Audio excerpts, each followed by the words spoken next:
1 year ago, we watched in horror as the nation of Afghanistan was given back over to the medieval rule of the Taliban. While Afghanistan fell out of the headlines, the challenges for the people there have persisted and in many ways intensified. What is life like in Afghanistan 1 year after the Taliban retook control, and what has this meant for Christians in the country? Joining me to discuss this is Jeff King. He's the president of International Christian Concern. Jeff, welcome back to Washington Watch. So great to be here, Tony, or Joseph. Thank you. Tell us about what the last year has been like for the people of Afghanistan.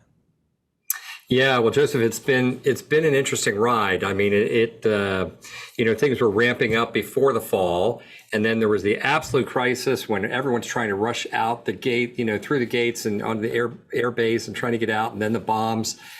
So after that, it was deep panic. It was real intense panic because everyone knows who these guys are. And so since then, it's a mix of things. So the pressure's come down somewhat. And yet, I mean, what's happened is, the Taliban's been skulking around. They're asking, they're interviewing, knocking doors to doors. They're calling some of the Christians, saying, "We know who you are." Some have been killed, not many. But the good news is that also, look, like all mafias, and that's what the Taliban is, like all mafias, they're starting to devour each other. And it's provided a little bit of breathing space for the Christians. But there's a lot of them that have left. We're taking care of a lot of them outside of the country. So that's kind of the thumbnail sketch. That is good news to hear that perhaps the internal fighting is creating space for them to just be less oppressive to everyday people. Now, ABC News chief foreign correspondent shared a report on what the situation in Afghanistan is like. I want to play one of his remarks and then get your response. I think the biggest impact, though, is in terms of hunger. We visited, there were tragic scenes. This maternity hospital that was packed with severely malnourished babies, many of them 2 to 3 in a bed, and the numbers of people waiting to get in are much greater than the numbers of people admitted and taken care of. And the trend here is much worse because the amount of aid is going down and the demand, the humanitarian crisis, is getting worse. Jeff, is that consistent with your information as well? Yeah, no, it is a very tough situation. Look, these guys, all they were qualified to do was to be dangerous, extremely radical, and to kill. They really have no experience governing. It's a complete mess. The U.S. propped up the place, so it's a very tough spot. We're providing a lot of aid inside too, which you have to be very tricky, of course, to get that in and keep the people safe. But yeah, that's going on. You mentioned specifically the situation for the Christian community there in Afghanistan. I know many were, perhaps all were trying to leave as the Taliban retook control. I know many did leave. Do you have any reliable data about how many Christians remain in the country?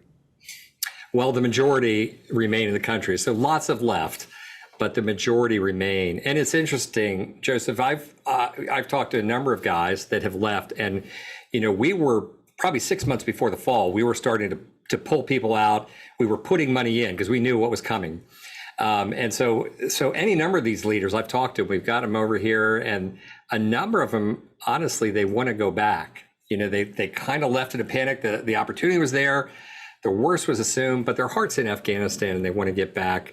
But the majority are still there. But look, any Christian in Afghanistan, almost 100%, they're all converts from Islam. And so that means they're apostates. They're under a death sentence under the Taliban.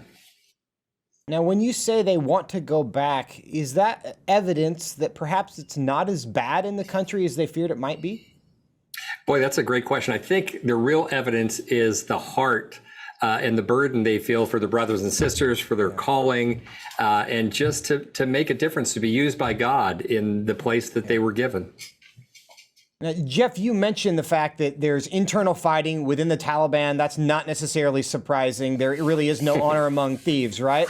And that might be creating an opportunity. But long term, is there any sense that this could get better, that the Taliban ultimately might be defeated by either themselves or forces within the country? Do you have any sense of what the long-term situation is in that country? Well, I could answer that on a couple different levels. It's interesting. So first of all, Afghanistan, it's the graveyard of empires, right? No one's been able to rule it, and I don't think internally it can be ruled. But it's interesting. If I could make a prediction on what's going to happen to the people of faith, I said this just before the fall. You look at Iran, and when the Ayatollahs took over, it couldn't have been darker. And they, Joseph, for 30, 40 years, they've strangled, tortured, murdered the church. And all that time, the yield of all that effort was that the church has exploded in Iran, and Islam is dying. It's dead among the young. So many people, they cannot lock up enough people. They can't stop the movement, the massive movement towards coming to Christ. So this is what's happened. This is the beauty of persecution. And that, of course, is the legacy of the Christian church, which was birthed in an environment not unlike the Taliban in Afghanistan, where the Romans were not fond of the Christians, and they treated them just as harshly as the Taliban would now. But in about 30 seconds, Jeff, how can the church here be praying?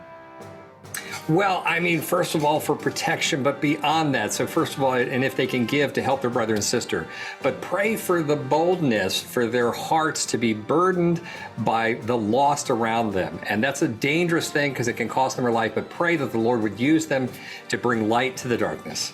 Jeff King, thank you so much for your time today. Bless you.